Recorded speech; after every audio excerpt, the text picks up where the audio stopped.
Oh, ito siya yung Damascus mo. Okay, 9 hits yan. Okay, bilang. Tama ba ako? 1, 2, 3, 4, 5, 6, 7, 8. Siyam. So, ito yung Damascus mo. Okay, so ikakat natin yan kung makapag-decide ka na.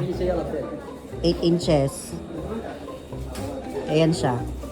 So, ito na yung order ni Kabayan na taga Cebu. So, pasabay niya. So, tabla-tabla na. Siya may 3 hits. Yung asawa niya may 2 hits. Sana Tapos all mayaman kibigan. with pendant. What? Mayaman si kibigan. Aywa. Damascus. May Damascus 2 hits, 17 inches, 21 karat. So, ito yung pendant niya. Medyo mahal tong pendant niya. Oh. The solid Tingnan niyo. pendant. Yeah, aywa, solid. So, back to back siya, babae. Tapos dito, eagle.